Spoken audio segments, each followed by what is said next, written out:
తాకట్టులో ఉన్న బంగారాన్ని విడిపించి ఆ రోజున్న మార్కెట్ ధర కట్టి మిగిలిన డబ్బును మీకు అందిస్తుంది ఎస్వీఎస్ గోల్డ్.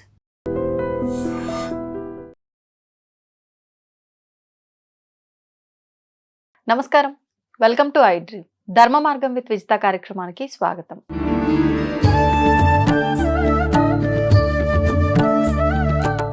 నమస్తే అండి. శ్రీమాత్రే నమః. మనకు ఈ సంవత్సరంలోనే గ్రహాల మార్పులు అనేవి చాలాసార్లు జరిగాయి. అంటే ఇప్పుడు ఈ రాబోతున్న అమావాస్య నుంచి మళ్ళీ పంచగ్రహ కూటమి ఏర్పడుతోందని చెప్పి అంటున్నారు.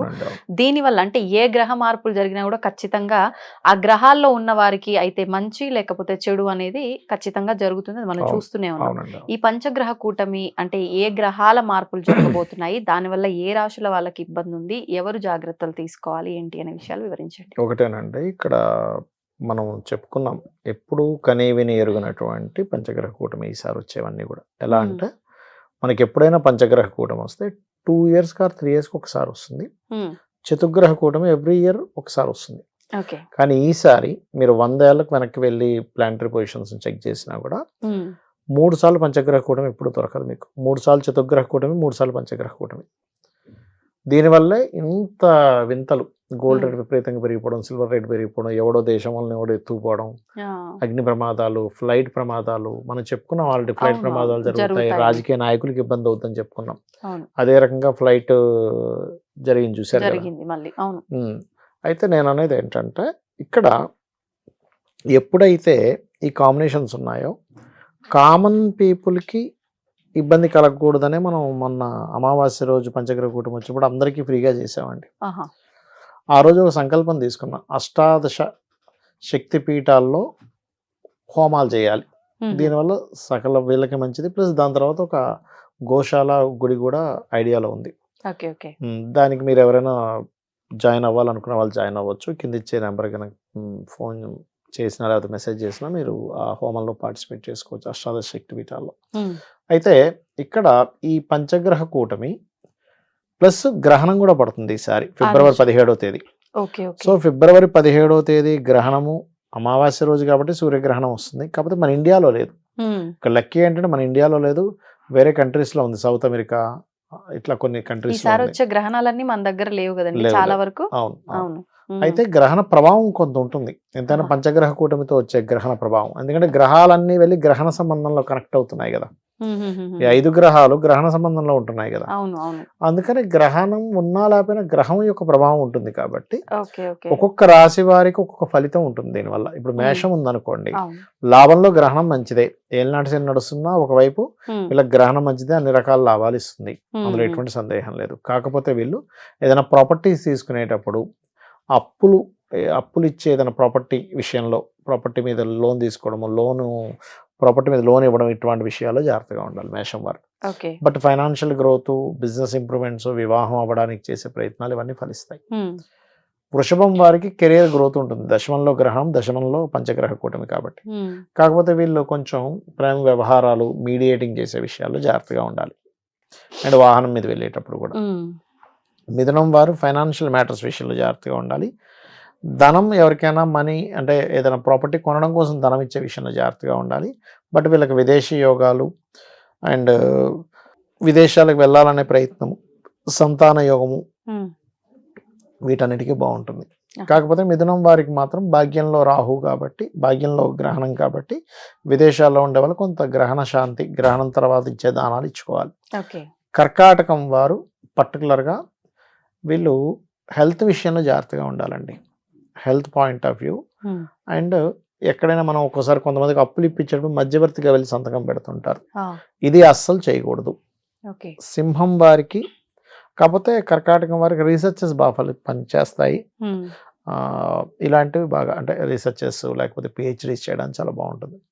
సింహం వారికి గనక చూసుకుంటే సప్తమంలో అధిక గ్రహాలు కాబట్టి గ్రహణం పడుతుంది కాబట్టి సంబంధాలు బోల్డ్ అని సంబంధాలు వస్తాయి. పార్ట్నర్స్ కూడా విదేశీ సంబంధించిన పార్ట్నర్స్ వచ్చి కనెక్ట్ అవుతూ ఉంటారు. కాకపోతే ఏంటంటే సప్తమ స్థానంలో గ్రహణం పడుతున్నందుకు కొంచెం వివాహం ఎంపిక చేసుకునే విషయంలో కొంచెం చూసుకొని చేసుకోవాలి. అండ్ వీళ్ళకి ఉద్యోగ సంబంధించిన విషయాల్లోని, వ్యాపార సంబంధించిన విషయాల్లో అభివృద్ధి ఉంటుంది, ప్రాపర్టీస్ కొనుగోలు చేస్తారు, ఇవన్నీ ఉంటాయి. కాకపోతే కర్కాటకం వారికి ఏంటంటే ఇక్కడ ఇందాక నేను చెప్పినట్టుగా అప్పులు మధ్యలో ఉండకూడదు. ఇక సింహం వారు కనుక చూసుకుంటే, సింహం వారికి ఇందాక నేను చెప్పినట్టుగా ఒకటి వివాహ సంబంధించిన సంబంధాలు వస్తాయి. కాకపోతే వీళ్ళు ఫైనాన్షియల్ మ్యాటర్స్ విషయంలో జాగ్రత్తగా ఉంటే సరిపోతుంది. ఇక కన్యవారు కనుక చూసుకుంటే 6లో గ్రహణం చాలా మంచిది. పోటీ పరీక్షల్లో రాణిస్తారు, కాంపిటీషన్ వాటిలో రాణిస్తారు, ఉద్యోగ అవకాశాలు వస్తాయి. ఓకే.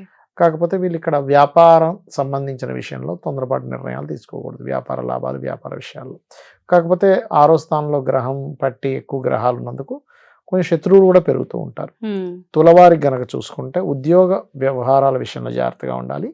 కాకపోతే తులవారికి కూడా 5వ స్థానంలో గ్రహణం కాబట్టి కోణ స్థానంలో ఏర్పడుతున్నందుకు కొంచెం ఇక్కడ పర్టికులర్గా ఏంటంటే మనకి తెలియకుండానే కొన్ని, అంటే ఎలా అంటే ఇప్పుడు చూడండి, ఒక్కోసారి గ్రహణ సంబంధించినటువంటి విషయంలో వీళ్ళు సంతానం కొంతమందికి చూడండి, గ్రహణం సమయంలో గర్భవతులు జాగ్రత్తగా ఉండాలంట, తులవారు జాగ్రత్తగా ఉండాలి. అండ్ వీళ్ళకి కూడా కొంత వివాహ సంబంధించిన విషయాలు అది బాగా కుదురుతాయి. కాకపోతే జాబ్ విషయంలో విదేశాల్లో జాబ్ చేసే వాళ్ళకి కొంత మార్పులు, డిస్టర్బెన్స్ ఉంటుంది. వృశ్చికం వారికి 4లో అధిక గ్రహాలు, పంచగ్రహ కూటమి ఏర్పడుతూ గ్రహణం ఉంది కాబట్టి ప్రాపర్టీస్ కొంటారు, కానీ దాంట్లోనే కొంత స్ట్రెస్ కూడా ఉంటుంది. వివాహ ప్రయత్నాలు సక్సెస్ అవుతాయి. కాకపోతే లాంగ్ జర్నీ చేసేటప్పుడు, పెద్ద మొత్తంలో ఎవరికైనా ఏదైనా ట్రాన్స్ఫర్ చేసేటప్పుడు బ్యాంకింగ్ ట్రాన్స్ఫర్స్ విషయంలో జాగ్రత్తగా ఉండాలి. ధనస్సు వారికి ఇల్లు మారుతారు, ఇల్లు, స్థలము, ప్లేసెస్ మారే యోగం ఇస్తుంది. అండ్ సంతానం సంబంధించిన విషయంలో కొంచెం జాగ్రత్తగా ఉండాలి. అండ్ అగైన్ మరొకటి ఇక్కడ ఏంటంటే వీళ్ళకి ఇక్కడ ఉద్యోగంలో ఆల్ ఆఫ్ సడన్ చేంజెస్ ఉంటాయి. బట్ కాంపిటీషన్, సక్సెస్ ఇదంతా కూడా బాగుంటుంది. వివాహ నిర్ణయాలు, వివాహం విషయంలో తొందరగా వీళ్ళకి సక్సెస్ అవడం అనేది వస్తుంది. మకరం వారికి ధనస్థానంలో పంచగ్రహ కూటమి కాబట్టి ఫైనాన్షియల్ గ్రోత్ ఉంటుంది. కాకపోతే ఇక్కడ వీళ్ళు కూడా వివాహ నిర్ణయాలు, రెండో వివాహం కోసం చేసే ప్రయత్నాల విషయంలో కొంత జాగ్రత్త పడాలి. తొందరపడి ఇన్వెస్ట్మెంట్స్ చేయకూడదు ఇక్కడ. అండ్ కుంభం వారికి రాశిలోనే గ్రహణం పడుతుంది కాబట్టి వీళ్ళు కొంచెం, అంటే ఇండియాలో లేదు, బయట దేశం వాళ్ళ గురించి చెప్తున్నాను కాబట్టి ఏంటంటే కొంచెం ఓవర్ స్ట్రెస్ ఉంటుంది. సహజంగానే రాశిలో రాహు ఉన్నందుకే కొంచెం తెలియని కొన్ని ఎట్లా అంటే కొన్ని ఊహించుకొని కొంత స్ట్రెస్ అవుతూ ఉంటారు. ఇలా జరుగుతుంది, అలా జరుగుతుంది అనుకునే భయాలతో ఇంకొంచెం పెరుగుతూ ఉంటాయి. దీనికి కొంచెం మీరు దుర్గాదేవి ఆరాధన, దుర్గాదేవికి సంబంధించిన మెడిటేషన్ అది చేసుకుంటే మంచిది. వీళ్ళు కూడా ఏంటంటే అప్పుల విషయంలో జాగ్రత్తగా ఉండాలి, అప్పులు అండ్ స్ట్రెస్ ప్రాపర్టీ విషయంలో. ఇక మీనం వారికి కనుక చూసుకుంటే విదేశీ సంబంధాలు, విదేశాలకు వెళ్ళడానికి చేసే ప్రయత్నాలు సఫలీకృతం అవుతాయి. ఫ్రెండ్స్, లవ్, అదే ప్రేమించి వివాహం చేసుకుందాం అనుకునే ప్రయత్నాల విషయంలో జాగ్రత్తగా ఉండాలి మీనం వారు. ఇవి ప్రధానంగా గుర్తించాలి. ప్లస్ ఫైనాన్షియల్ మ్యాటర్స్ విషయంలో కూడా జాగ్రత్తగా ఉండాలి. ఇక గ్రహణం అయిపోయిన తర్వాత దానం ఇచ్చేటువంటి విషయంలో రవిచంద్ర ప్రతిమలు, 2 నాగపడగలు, బియ్యము, గోధుమలు, మినుములు, ఉలవలు, నువ్వులు, ఈ 5 దానాలు ఒక చిన్న ప్లేట్లో మనకి ఇత్తడి గిన్నె చిన్నది తీసుకుని దాంట్లో ఆవు నెయ్యిని కూడా పెట్టి దానం ఇస్తే మంచిది. ఈ గ్రహణ ప్రభావం గ్రహణం రోజు నుంచి అంటే 17th నుంచి ఆల్మోస్ట్ 40 days ఉంటుందండి గ్రహణ ప్రభావం ఎప్పుడు కూడా. సో ఈ 40 days ఈ విషయాల్లో ఈ రాసుల వాళ్ళు జాగ్రత్త తీసుకోవాలి ఖచ్చితంగా. అయితే ఈ గ్రహణ సమయంలోనే మనం కామాఖ్యలో హోమం చేస్తున్నాం. 3 రోజులు ఉంటుంది. మొదటి రోజు గణపతి లలిత, రెండో రోజు నవగ్రహ హోమము, మూడో రోజు ఏమో చండీ హోమం ఉంటుంది. ఎవరైనా పార్టిసిపేట్ చేసుకోవాలనుకుంటే కనుక వాళ్ళు సంప్రదిస్తే కనుక వాళ్ళ గోత్రనామాలు పంపిస్తే పార్టిసిపేట్ చేయొచ్చు వాళ్ళు. అందుకే స్టార్టింగ్ మనం జనవరి మాసంలో వచ్చినప్పుడు అమావాస్య పాపం అందరూ పార్టిసిపేట్ చేయలేరు, అందరికీ ఫ్రీగా చేసాం, 1000 మంది దాకా ఫ్రీగా చేసాం లాస్ట్ టైం. అంటే ఈసారి కూడా అట్లా ఎవరైనా అంటే గ్రహణ ప్రభావం వల్ల నెగటివ్ ఎఫెక్ట్ తగ్గడానికి ఇదంతా కూడా. ఏల్నాడ్స్ నడుస్తుంది, వాళ్ళకి పని చేస్తుంది. రాహు మహర్దశ లేకపోతే కొంత బ్యాడ్ టైం నడుస్తుంది. ఏంటంటే క్షేత్రంలో శక్తిపీఠాల్లో చేసేది ఒకసారి చేస్తే 1000 సార్లు ఫలితం వస్తుంది. అందులో మరలా మీకు గ్రహణ సమయంలో చేస్తే ఇంకో 1000 రెట్లు ఫలితం వస్తుంది. మాఘ పౌర్ణమి రోజు ఆచరించే విధానాలు ఏంటి? ముఖ్యంగా ఈ మాఘ పౌర్ణమి రోజు ఎటువంటి విధానాలు ఆచరిస్తే బాగుంటుందో తెలియజేయండి. తప్పకుండా అండి. చంద్రుడికి కళలోను ఉంటాయి, 16 కళలోను ఉంటాయి చంద్రుడికి. ఒక్కొక్క పౌర్ణమికి కొన్ని కళలు రిలీజ్ అవుతుంటాయి చంద్రుల్లో. మాఘమాసంలో పౌర్ణమి వచ్చినప్పుడు ఉన్నటువంటి కళలు ఏంటంటే ఆరోగ్యాన్ని ఇచ్చేది, కీర్తిని ఇచ్చేటువంటి కళలు రిలీజ్ అవుతాయి చంద్రుడి నుంచి. ఒక్కొక్కప్పుడు ఒక్కొక్కటి ఉంటుంది. ఒక్కొక్క రాశిలో కూడా ఆరోగ్యం. చంద్రుడు ఎక్కడున్నాడు? సింహరాశిలోకి ఎంటర్ అవుతున్న చంద్రుడు కదా. మఖా నక్షత్రం, మఘా నక్షత్రం మీద పౌర్ణమి ఏర్పడింది కాబట్టి మాఘ పౌర్ణమి, అంతే కదా. అదే మీకు ఒక్కొక్క రాశుల్లో ఒక్కొక్క నక్షత్రాన్ని బట్టి మనం పౌర్ణమి లెక్కలేస్తూ ఉంటాం. ఆర్ద్ర నక్షత్రము అవును. ఇట్లా అంటే ఒక్కొక్కటి మార్గశిర మాసం మృగశిర నక్షత్రం మీద, ఆశ్వీజ మాసం అశ్విని ఇట్లా ఉంటుంది కదా. అలా ఏంటంటే రవి ముఖ్యంగా మనకు ఆరోగ్యానికి కారకుడు కాబట్టి ఎవరైతే అనారోగ్య బారిన పడుతుంటారో వాళ్ళ యొక్క మానసిక స్థితి బలంగా ఉండాలని ఎవరు కోరుకుంటారో వాళ్ళు మాఘ పౌర్ణమి చేయడం వల్ల ఖచ్చితమైన మంచి ఫలితాలు ఉంటాయి. ఇంకా అందులో సందేహం ఏం లేదు. ప్రతి ఒక్కరికి అవసరమైంది ఇప్పుడు. ప్రతి ఒక్కరికి అవసరమైంది. నిన్న మొన్న చూడండి, నేను చూసా ఒక అమ్మాయి గవర్నమెంట్ జాబ్ హోల్డర్, అవునవును, తల్లిదండ్రులు లేరు, సింగిల్ గా ఉండలేక డిప్రెషన్ కూడా బోర్ కొడుతుందని ఆత్మహత్య చేసుకుంది. అవును. అసలు ఏంటి అసలు? ఇప్పుడు కొంతమంది ఉంటారు ఎట్లా అంటే బాగా హెవీ హెల్త్ ఇష్యూస్ ఉన్నాయి, తట్టుకోలేకపోతున్నాను అని చెప్పి చేసుకుంటారు. కానీ బోర్ కొట్టి ఆత్మహత్య చేసుకోవడం ఏంటి చెప్పండి. అయితే నేను తర్వాత తెలిసింది ఏంటంటే ఎవరో మోసం చేశారని విన్నా. నేను మోసం చేస్తే ఆ మోసం తట్టుకోలేక అనే ఎక్కడో సంథింగ్ చదవడం ఎవరో చెప్పడం జరిగింది, నాకు గుర్తు రావట్లేదు సరిగ్గా. అట్లా కూడా అయిందని. అంటే తల్లిదండ్రులు లేరట అమ్మాయికి, సింగిల్ అట. అంటే నేను ఎందుకు చెప్తున్నానంటే ఈ మాట, ఇవాళ రేపు మనకి ఒక చిన్న ఏజ్ నుంచే టెన్షన్స్ పెరుగుతున్నాయి. అవును. ఒకప్పుడు అసలు స్కూలింగ్ కాలేజ్ ఏజ్లో అసలు మీకు స్ట్రెస్ అనేది ఉండేది కాదు, ఆడుతూ పాడుతూ అయిపోయేది.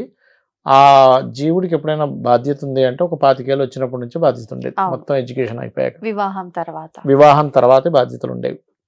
ఒకప్పుడైతే అది కూడా ఉండేది కదా, ఎందుకంటే ఉమ్మడి కుటుంబం ఉండేది. పెళ్లి చేసేవారు, ఇంట్లో ఆల్రెడీ నడుస్తూనే ఉంది. కొత్తగా ఈ వ్యక్తి ఇప్పుడు సంపాదించి పెట్టాలని ఉండేది కాదు. ఇప్పుడు ఉద్యోగం ఉంటేనే పెళ్లి చేసుకోవాలి. నర్సరీ నుంచే మీకు స్కూల్లో హోంవర్క్స్ ఇవ్వడం.